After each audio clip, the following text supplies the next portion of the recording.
ogopa sana upewa cheo kwenye ofisi mpya. Unapokwenda kwenye ofisi mpya, ile ofisi ina watendaji, kuna watu wana operate pale, kuna watu wana michango yao pale. Ukifika kwa mara ya kwanza na kupewa nafasi kubwa, sio watu wote huwa wanafurahia. Kwa sababu wako watu ambao wametoa mchango mkubwa uliowakuta kuliko wewe unayekuja. Kwa hiyo wakati mwingine unapoenda kwenye chama kama Chauma, unafika unakuwa mtendaji mkuu. Chama kilikuwa kina mtendaji wake mkuu. Ukienda kwenye chama ukafanywa kuwa makamu mwenyekiti, chama kilikuwa kina makamu mwenyekiti.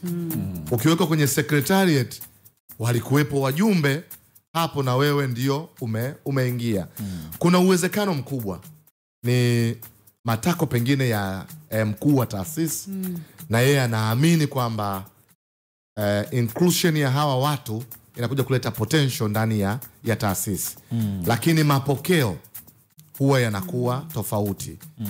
Ukiajiriwa Wasafi Media na ukafika Oscar kutoka huko ulikotoka, na umekuwa mkuu wa kipindi, mkuu wa program, mkuu wa ubunifu, ni taasisi ambayo umekuta wako watu wana michango yao wameitoa. Una wasiwasi Chauma original na Chauma wapi hapa naweza pakawa pana kusigana? Kuna G56 inaweza kutokea ndani ya Chauma.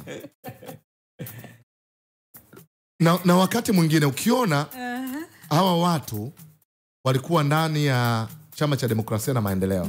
Of course ni mchezo wa kawaida kwenye siasa, lakini ni vizuri pia kuchukua tahadhari.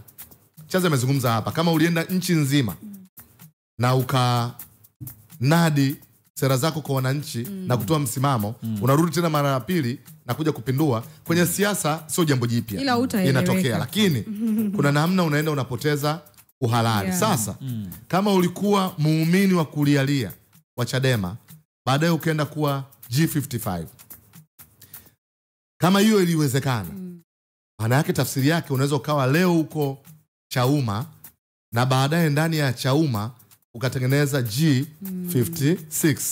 Sababu 55 siliweki Chadema.